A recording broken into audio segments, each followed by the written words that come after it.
Hi, my name is Allison Ottensmeyer, and this is my EDL 853 SPED Module 1 intro video. A little bit about me. I have been married for just a little over a year. We celebrated our first anniversary on June 9th. We do not have any children at this time.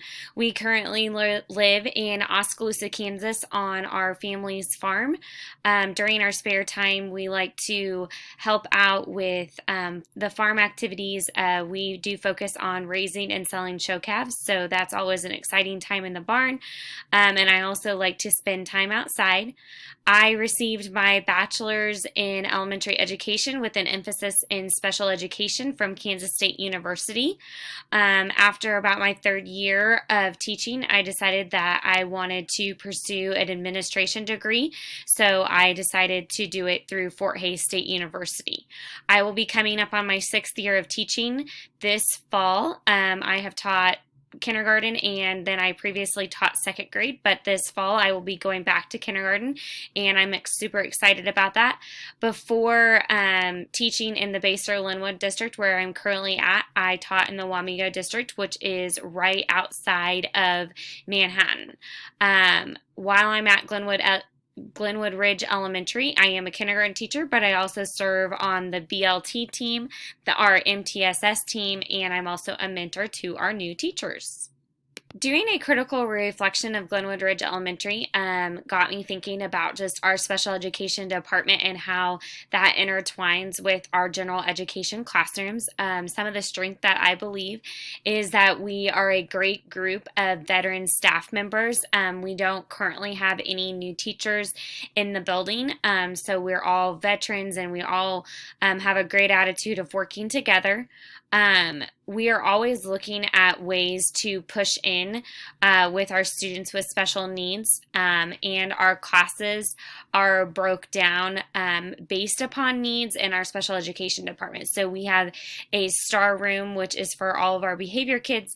Then we have a special education classroom for our academic kids, and then also our low functioning. Our special education department does share paras and work together in an aspect of making sure that there's coverage and utilizing paras to their fullest potential. So our kids do have like a homeroom as far as special education goes, but all of our special education teachers, they collaborate and work together. We do also have a built-in intervention block for every grade level. So during that time, if kids need to get pulled out, then they're pulled out during that time versus getting pulled out of in-class instruction. There is also small group instruction in every classroom for reading. We are trying to work on incorporating more small group instruction for math, but we're just not there yet. We have great communication about content and classroom happenings. Our special education department has created Google Docs that are updated on the general ed classroom's behalf and also on the special ed classroom teachers so that they can keep in constant communication and letting each one of us know about progress monitoring and things that may be happening. So there's a Google Doc that contains all of that information.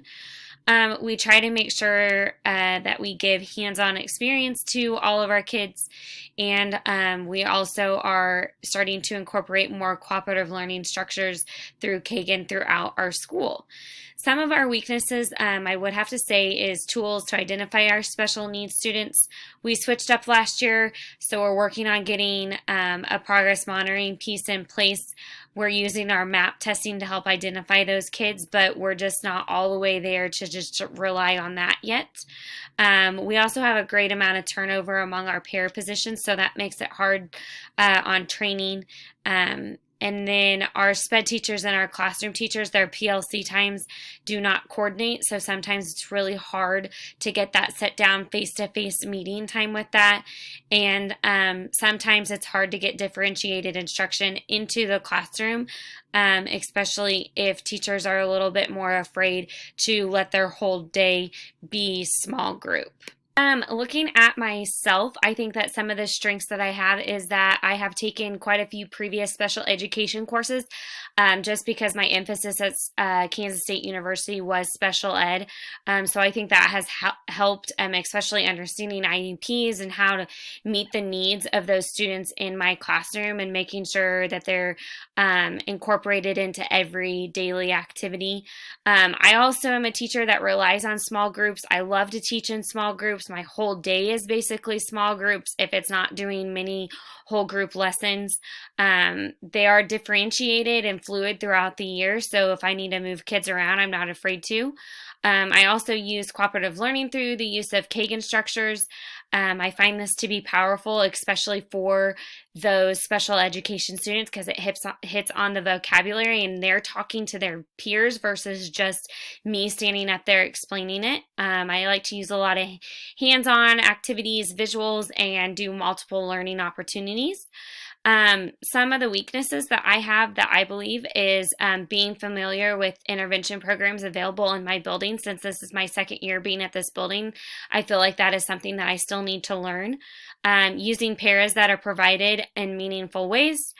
Just looking at incorporating more hands-on experiences and also allowing time for exploration and use of content in real-world application versus just hitting on something and always feeling rushed, just like every teacher is, just to get more content in. Proposal, so that I can get better and also my school to get better and encourage others to get better in special education and understanding the world of special education, is to keep seeking new information and best practices for general education classrooms for special education students, keep strong communication with all whom are involved with the special education student, attend professional development and then bring that back and share that with other teachers in my building on special education topics to enhance my knowledge, work with special education teachers and learn from them.